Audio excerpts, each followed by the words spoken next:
Smart સુરતની વાસ્તવિકતા છેવાડાના વિસ્તારોમાં જ દેખાઈ રહી છે, કારણ કે ત્યાં જ સુવિધાઓનો અભાવ હોય છે.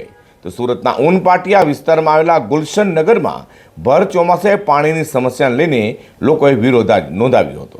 સુરત શહેર દુનિયાભરમાં નામના મેળવી રહી છે, જો કે આ નામના છેવાડાના વિસ્તારના લોકો માટે કાંઈ જ ન હોય તેમ લાગી રહ્યું છે, કારણ કે સ્લમ અને છેવાડાના વિસ્તારના લોકોને તો સુરત મહાનગરપાલિકાના અધિકારીઓ અને પદાધિકારીઓ પોતાના ગણતા જ ન હોય તેમ લાગે છે.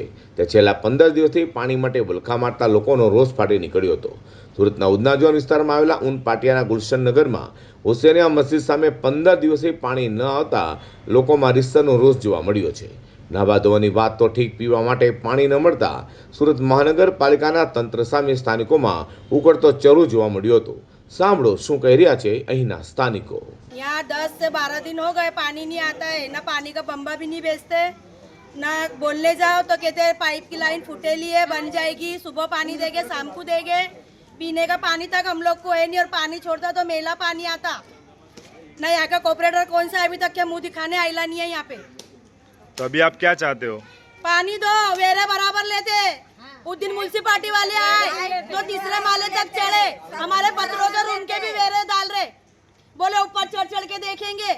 हम लोग ने बोले कि हमारे रहवासी तो भी चढ़ के देख रहे, और डबल टिबल वेरा लगा रहे हमको, और बरस के वेरे भी ज्यादा आ रहे, पानी की सुविधा भी नहीं है ना, झाड़ू मारने वाले भी यहाँ नहीं आते. सफाई वाले जब आते हम लोग बोलते हैं तो बोले साहब आने वाले हैं, इसके लिए हम लोग आ गए. ત્યારે હવે જોવું રહ્યું કે પીવાના પાણી માટે ચોમાસામાં જે લોકોને વલખા મારવા પડી રહ્યા હોય, આ સમસ્યાનો નિવેડો ક્યારે આવશે.